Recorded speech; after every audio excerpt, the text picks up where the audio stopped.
You're listening to Later with Mo Kelly on demand from KFI AM 640. And I got some bad news for Tuala Sharp. I thought I had converted him. I thought I had won him over. I thought I had turned him into a cruiser for life. And then there are a couple of stories which came out which may give him some hesitation.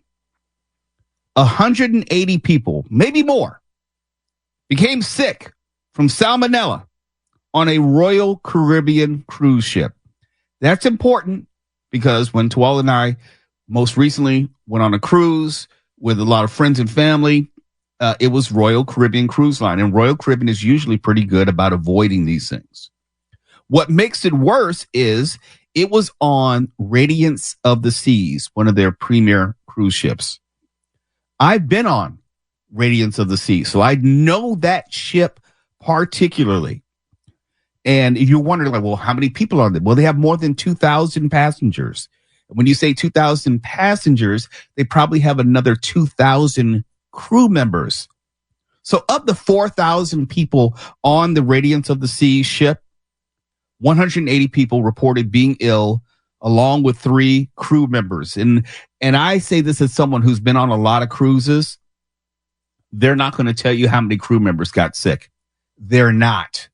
That the 180 that you know about is because those are the 180 people who reported it, and they're willing to let that get out. But the crew, they're not going to let them say anything about their health status, not publicly, because, well, let me put it this way. If you've ever been on a cruise ship, you know that the crew and the passengers are all using the same stuff. You're encountering the crew every single day. There is no feasible way that 180 passengers would get sick and only 3 crew members. Think about that. The crew, they're serving, they're changing linen in your rooms, they're cleaning the bathrooms, all that. Only 3 crew members got sick, but 180 passengers who are coming in direct contact with crew members and passengers all day long, all night long. That's just a little bit of behind the scenes. And there's something else that I don't know if Tuala remembers this, but before he even got on the ship, I said, Tuala, don't get on the elevators if you can. And also, when you use the stairs, do not use the rails. The stairs are wide enough that they're each, they're at the bow and stern of the ship, and they're really wide. They're carpeted. You really don't need to use the rails. It's not like you're going to fall. They're not steep or anything. But don't put your hands on the rails. Why? Because everybody and their mama is putting their hands on the rails. There are other subtleties. When you go to what they call the Windjammer is the buffet restaurant aboard Royal Caribbean. When you get like a cup of water, you're not supposed to reuse that cup. You're supposed to get a different cup each and every time. And you will find that some people don't do that, and they'll share the cup with a family member or something, and that's another way in which you'll have these outbreaks on ships. But I got to ask you, Tuala, were you worried at any time? No, I was not worried at any time when we went on the ship. Why? Because I had a ship steward. I had someone who was able to tell me, don't you touch those rails. When you go into any of those restaurants, you make sure you sanitize your hands. You make sure you use utensils after you wipe them off. I had hot water at the table, all of that. I was not messing around. And you would see people, and I would just look at them like, look at your sick ass. I'm staying away from you, staying away from the pools, all that. And in crowds, staying away from being right tucked in with people. No, I'm going to stay on the outside. I saw this story and I said, they need to know Mo Kelly. That's what they needed. I wonder, Tuala, of these 180 people who reported being ill, how many of them got into the pools or the jacuzzis? I really wonder. Oh, yeah.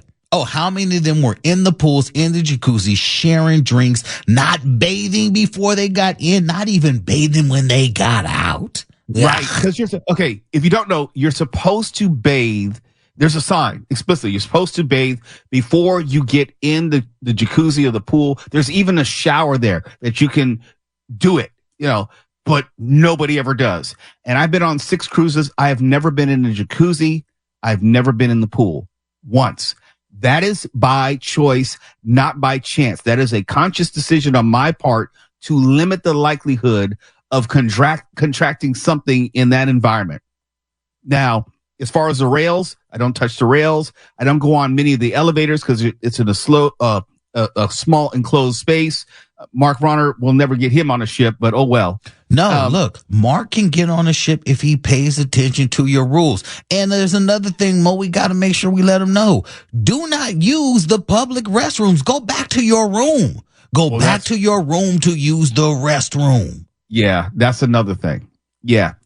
It's almost like a hotel where you will find restrooms on the various floors, but no. No. Yeah. No, because you have hundreds of people conceivably going through those restrooms before they're cleaned on a given day, as opposed to in your cabin where it's just you and whoever guest you have. So there's some conscious decisions that you have to make, and you have to be aware of your behavior, and you're far less likely to deal with something like this. Far less likely. But just know, when they say that only 3 crew members got sick, they're lying. You can't have 180 passengers get sick and only 3 crew members, because 180 passengers are interacting with the crew. You know, the crew is not using different facilities.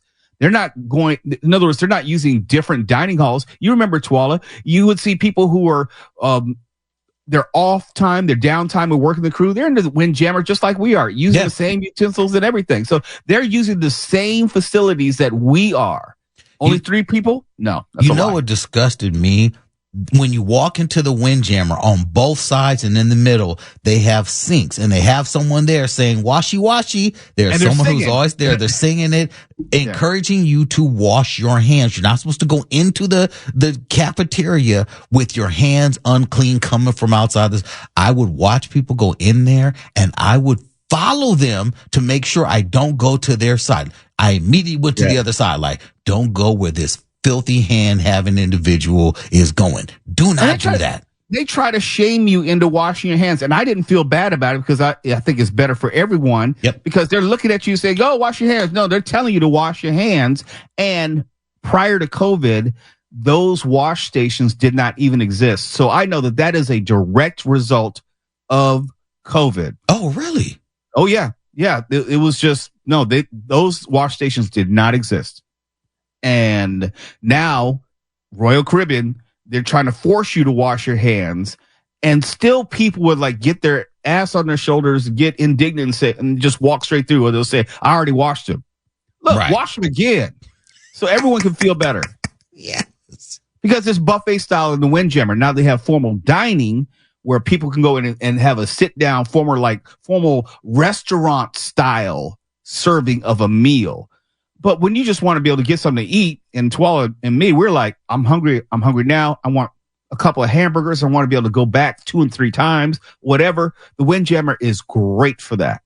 But there are a lot of people in there. A lot of people. Oh, yeah.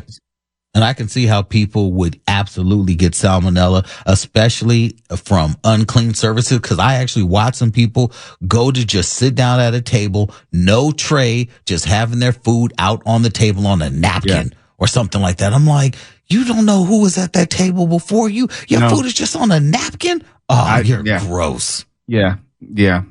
Not everyone is clean. And unfortunately, sometimes we suffer because of it. But I'm still going on cruises. I still am.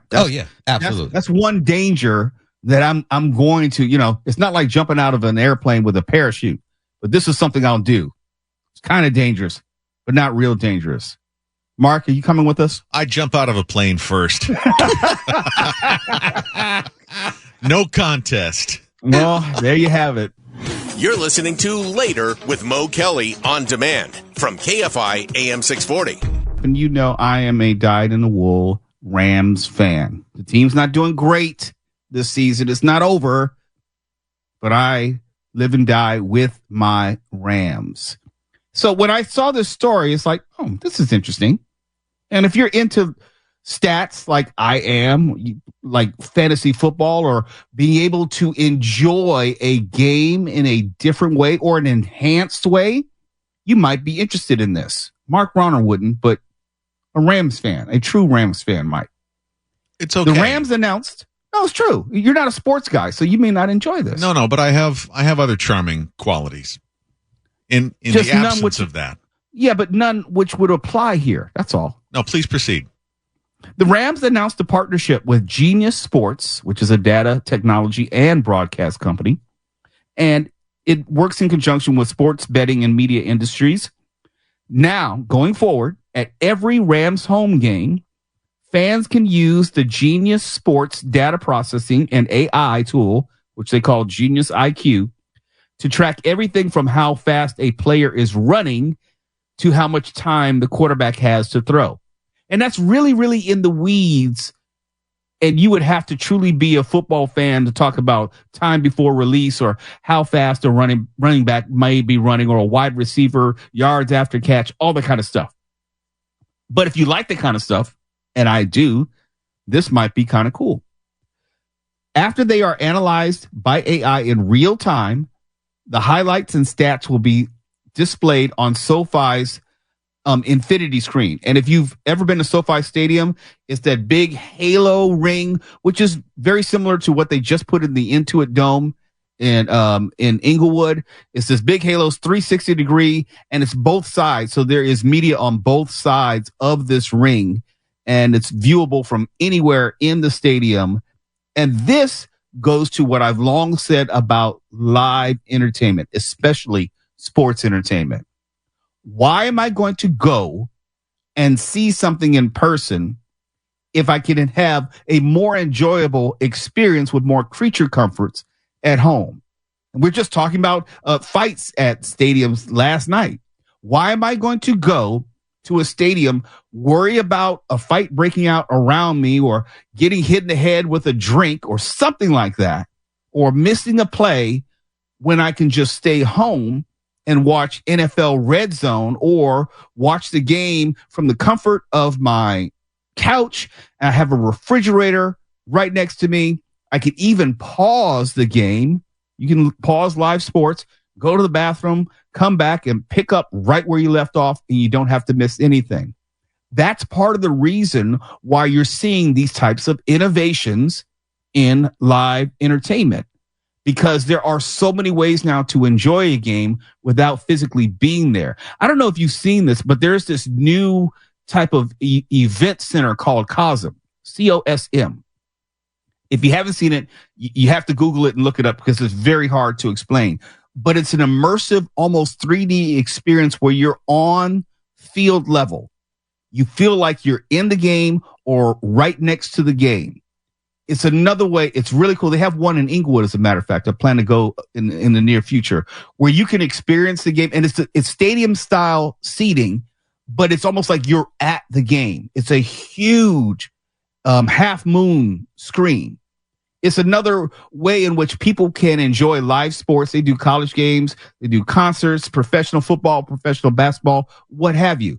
But it's another way for people to enjoy these live events without having to actually pay for a ticket at the event venue. That's why you're seeing all these types of innovations, inclusive of AI, with the Rams, because they need to make it more attractive to Rams fans like me. I live 10 minutes at most from SoFi Stadium. But if I find a better offer, like staying home, I'm going to stay home, because who wants to deal with parking? Not me. Who wants to deal with the insanity of crazy fans and the profanity and the fights? Not me. Who wants to wait in line to get their food? And it's a lot better now. The lines are not as long because of technology. You can just kind of scan your food and go. The lines are not as long in the bathroom anymore. But still, it's never going to be as convenient or as easy as just staying home. I don't know about you, and I love Rams football, but it's not better than me sitting on my couch, even with this. But I understand the reasons why you have to enhance this experience. And I don't know what it would take to get someone else in SoFi Stadium, but once you've gone, you know that it's a commitment. I'm not saying it's a chore, but it asks a lot of you.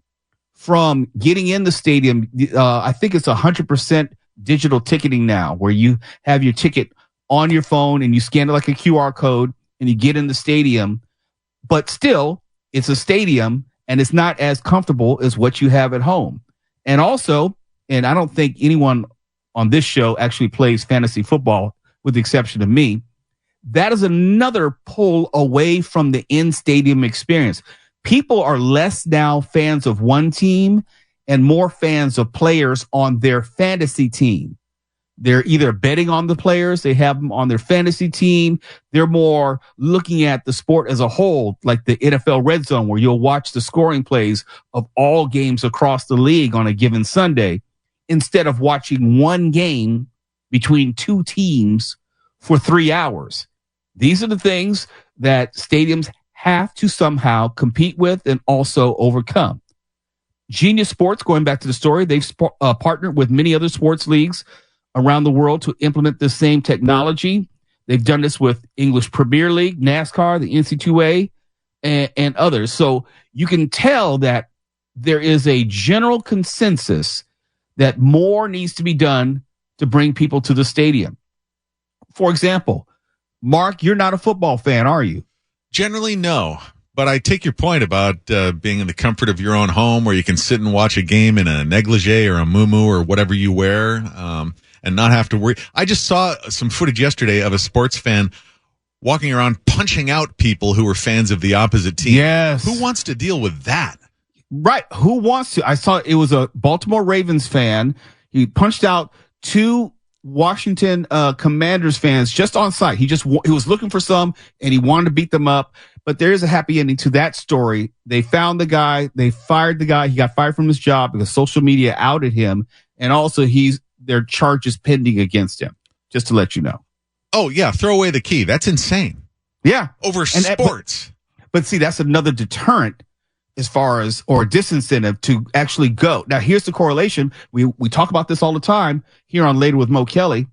It's not very different from the movie-going experience. Maybe fewer fights, but there's more reasons to stay home than it is to brave the elements, waste the gas and the time. And also, not everyone wants to put up with other people. You know, the communal experience oftentimes is overrated.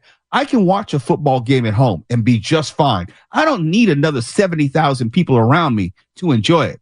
I can watch a movie at home. I don't need another 300 people around me to enjoy it. And so movie theaters, even coffee shops, you know, any type of place where people are going to congregate, they have to reinvent themselves in a way to get people like you and me off our asses and actually come to that location for hours at a time and spend money. That is no small undertaking, because being home is pretty damn good. It's fun more times than not. I don't have to shower. I don't have to brush my teeth. Well, you buried the lead there about the showering. I love the communal experience of going to a movie, but I do believe, and don't you as well, that people are starting to act much worse than they ever have for some reason. Yes, I believe it's still a function of COVID, where we somehow not socializing for 2 years or so. It seems like we lost all ability or inclination to act like civilized individuals. If I could trace it back to anything, I would say COVID and that period of isolation. Well, maybe this is where your citizenship classes would come in handy.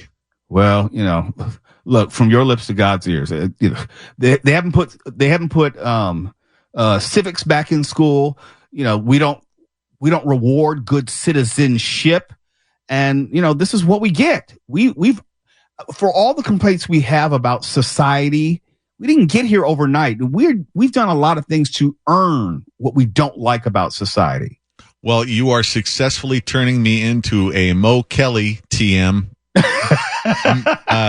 misanthropist. You hate people? No, never. Never. As always, I'm just following your lead, Mo.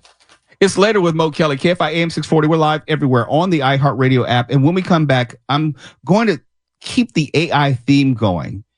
New York Times earlier this week has warned an AI company called Perplexity to stop using its content. Damn it, Mark Ronner was right again. And I hate admitting it. No. That's next. You're listening to Later with Mo Kelly on demand from KFI AM 640.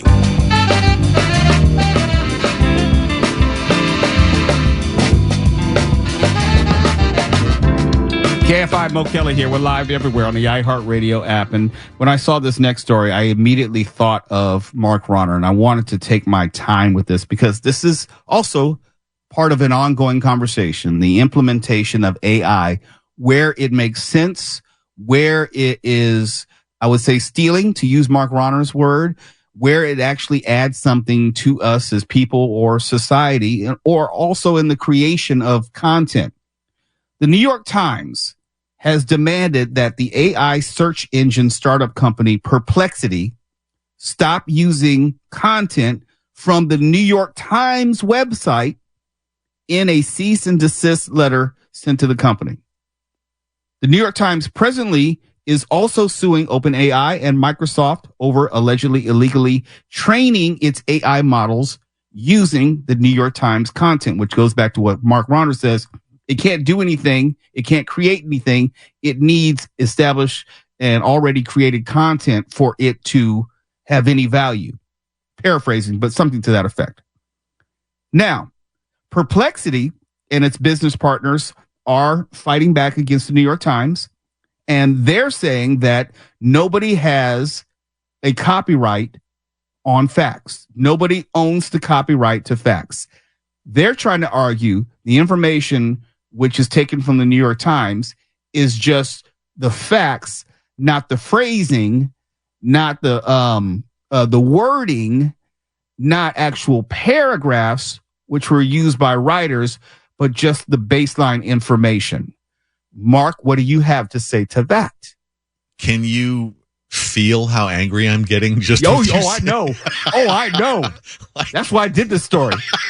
I mean, and I say this as a person who has written stories and then watched as a TV news anchor ripped them off word for word, having my stuff read to me on the air with no acknowledgement of the source whatsoever. I think this is absolutely evil. You can't copyright facts? Okay, then go do your own reporting. That stuff doesn't just appear out of the ether on its own to be plucked out like fruit from a tree. Yeah, but can you prove it? Yes. Can you? Yes. No, not you. I'm saying, I'm sorry, going back to New York Times. Oh. Can they prove it? How do you mean exactly? I want to make sure we're clear. Well, I'm making a delineation, a distinction between the facts. In other words, the Dodgers lost to the Mets last night 7-3, as reported in the New York Times. If Perplexity uses that information to inform their model that the Mets beat the Dodgers 7-3, is that plagiarism? I'm playing both sides of the argument because factually, that's true. Stylistically, it's not the New York Times. Well, the event occurred regardless of who reported it, but this AI swine wouldn't know about it apart from the reporting that they read someplace. Okay. Okay, so you're saying, look, without us, there is no you, period. I think that's what I'm saying. If I understand. Yeah, sure. And they're saying, but the you we're taking from is public information, no different from me or you reading the New York Times and saying, hey, Mark, did you see the Dodgers lost to the New York Mets last night, 7-3? Oh, really? How'd you see that? I saw it in the New York Times. Yeah, it's pretty funny, isn't it? How free public information always seems to be the result of someone else's legwork and effort. But it's not illegal for me to then reference that in a write-up or a radio show and not even give attribution. Hey, the Dodgers lost last night 7-3. I could have gotten it from ESPN, could have gotten it from the New York Times, could have gotten it from Mark Ronner when he talked about it in the KFI 24-hour newsroom. Nice. See what I'm getting at? I do. And I mean, there are differences, and they get finer and finer the more granular you get into this discussion. But as a journalist, we cite our sources. If something's common knowledge, like the Earth rotates around the sun, and by the way, it does. If you were wondering about that, other things don't. I don't know. Do your research. Yeah. Do your own research. Some things are common knowledge. Other things, you always cite your source. And if you're in the AI business, you don't get the benefit of the doubt. You better cite your source. Yeah, but they're not journalists. And I'm still playing the other side of the argument. They're not journalists. But they're using the product of journalism. I don't like this term, but the work product of journalism. I hate the word content too, but you know exactly what I'm getting at with this. It's a catch-all. Yeah. These are things that require the effort of humans with experience, judgment, who have actually put hours of their time into it for this information to be gleaned from another entity, whether it's a human or an AI. Well, you're lucky that I carved out time. We can go a second segment with this because I still want to push back on your belief that this is plagiarism or stealing when they're taking the baseline information, or at least that's the argument that Perplexity is making. Well, it's noble of you to take their side on this. I appreciate that. We can't agree all the time, Mark. No, that's boring. That's just unhealthy, too. Nobody wants to hear us agree.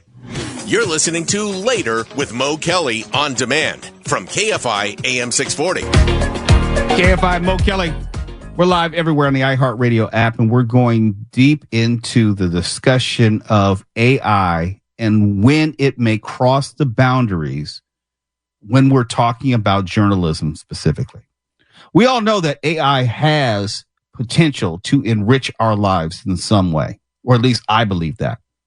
We're not in agreement on where it should have a role, if it should have a role in content creation when it's connected to journalism. And last segment, I started talking about how the New York Times has sent a cease and desist to the company Perplexity, saying it has to stop using the New York Times content from training its AI model. This is what New York Times also had to say. Perplexity and its business partners have been unjustly enriched by using, without authorization, the Times' expressive, carefully written, and researched and edited journalism without a license. The New York Times also prohibits using its content for AI model training. It disallows several AI crawlers, including Perplexity's, in its robots.txt file that tells search engine crawlers which URLs they can index. Mark Ronner, there is no nuance for you. Is that fair to say? You're all the way on the side of Perplexity has no right to anything that it may find via the New York Times. Is that fair? Well, there's some nuance. I mean, I read about something the other day about an AI that could perform calculations in some medical issue that would have taken a person weeks, months, years to do. That's a perfectly valid, good use for AI. But when you're talking about assimilating information that other people have created to crank out some ersatz garbage, yeah, there's not a lot of subtlety for me with that.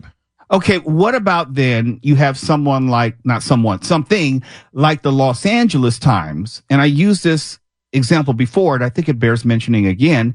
They have an earthquake bot, which will put up a completed story moments after an earthquake happens. It is a full story, a 4.2 earthquake, which was centered at such and such, happened at 7:55 p.m. No, it's a full story. It's about maybe 5 or 6 lines.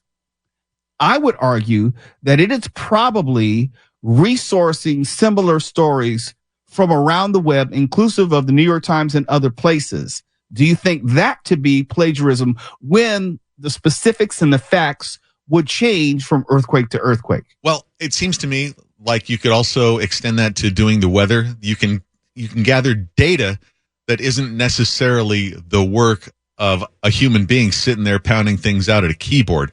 Mm-hmm. And I think one aspect of this that isn't really discussed as much as it should be is that there's this kind of pervasive sense to me that people think information is and should be free. And this isn't stuff that just drops out of heaven. It is the product of people sitting there and doing work and bringing their experience to the table. It's not something anybody could do. It's not. And I say this as somebody who's had so many things stolen from me over the years. I had a TV series stolen from me. It wasn't free. I put many, many hours and months of my time into that. And like I said in the last segment, I've had news stories that I've written, read word for word on the air, on TV. Nobody mentioned where it came from. We have to acknowledge that these things are the product of people who do work, and that's not free. It's no different than somebody who picks a vegetable or or does welding for you. Work is work if somebody does it. I'm really not disagreeing with you, and I know Tuwala would agree with me when I say that there are times where we've seen our work on this show being used as the basis and evidence for stories which have run in the LA Times and other places almost word for word. Yeah, and doesn't that piss you off? And I've called out the writer on Twitter and other occasions saying, like, this, you did not come up with this on your own. It's way too damn specific, using the same terminology and phraseology that I did. Maybe you just didn't think that I was going to see it, to which there was no response. So emotionally, I'm right there with you. I've been a victim of it as well. I'm just saying in the larger discussion is what you felt and what I felt, the same thing, which is going on here with Perplexity. I'm not seeing the evidence that they're using the same phraseology. They're taking the basic tenets of the story, the information or the facts of the story, and then rejumbling it into a story of their own. Yeah. I just want to put a finer point on what I was saying, which is that we have to get it into our heads that stealing somebody's words, their writing, or anything like that is no different than stopping somebody and stealing the money out of their wallet or breaking into their house and stealing their possessions. It is theft, and it's serious. Just because it happens to be kind of hard to pin down in terms of value because it's not a tangible thing, that doesn't make it any less theft. Now, as far as this particular case goes, there might be some technicalities, some nuance. I still think this stuff should be regulated into oblivion to prevent abuses and to prevent theft from people. Because, as you know, people who get into the occupations that we're in, whether it's news or talk radio, journalism of any sort, TV writing, novel writing, music, that's not easy. And okay. To have any success in that at all, it's like getting the brass ring on a merry-go-round. Let me push back on that, and I'm going to again play the other side because I know a little bit more about the inner workings of KFI than someone who's listening may not, and I think they would gain some insight. You have an editor who is responsible for writing stories. You have to write stories, and you have to go to other places, news sources in which to collect those facts and then turn it into a Mervyn Block style story. Isn't that correct? Extra points for the Mervyn Block reference. Yeah, generally that's correct. Yes. Okay. How would that be different than this AI robot.txt crawling engine doing what seems to be the same thing, going to other sources, verifying, if you will, with multiple sources, the facts, and then generating a story? I think I can explain. For one thing, we pay for the wire services that we use. So we are paying for the bulk of the information that we pass on to you. And if it's something that, say, the New York Times has, we cite them, or the Washington Post, we cite the source. Okay. I can't argue with that. I cannot argue with that. Foosh, are you recording this? No. Have this? No, I think for a complete debate, I think you need to consider all of the nuances and the vagaries of how this information is used in our business. Yeah, another thing to keep in mind with this whole AI thing is think of the reasons for the things that are being done. And again, cui bono, who benefits from them? If the reason is you don't want to pay a person to spend all day doing it and give them health coverage and that kind of thing, pay them a living wage, that's one thing. If it's a thing that a human being can't do, that's an entirely different thing. Are you saying that you're as good as a computer, as a artificial intelligence? Where would I even begin with that? And until I get one of Elon Musk's little brain chip implants and hope it doesn't catch on fire in my skull.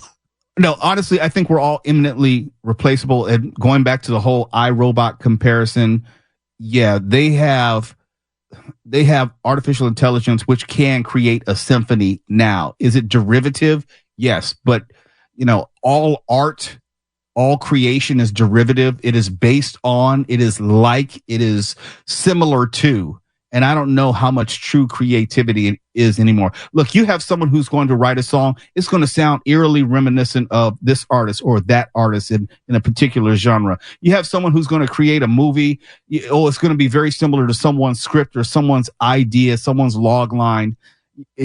I think we're past the point we're at the point of no return as far as what we consider creation to be in a content sense. I don't know about that. I don't think anybody wants to read or watch or listen to any piece of art that's generated by an AI. I think they want something from a human. That's where the connection is.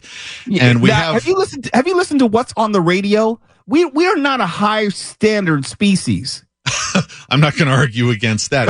But we've had kind of a midpoint toward this hellscape with things like the Save the Cat formula for writing screenplays, which just completely leaches all the art out of something and has you copy a format from works that have already been successful. It's garbage. And once you read that book, the Save the Cat book, you'll be able to tell every movie you ever see that copies from it, and it's crap. Nobody likes it. But they do that in music, and I use music as an example because music sells. You know, talking about the 1-4-5 chord progression or the chords which are found in the most number one hit songs. I mean, there is an intentional repetition science to creating art which sells, and it is a derivative and it's diminutive in nature. Well, it's taking from what has already succeeded. Yeah, every single artist, writer, movie director, anything like that, what they give you in their art is the product of a lifetime of them absorbing things like little downloads, like Neo in the Matrix. Every time you read a book or watch a movie, that becomes a part of you. But what you write or the music you put out, that's your own original composition. And you can't say that of any AI. Yet. I like an optimist. It's later with Mo Kelly. We're live everywhere on the iHeartRadio app. Well, at least you've decided to listen to KFI. See, you're making progress. KFI. And KOST HD2. Los Angeles, Orange County. Live everywhere on the iHeartRadio.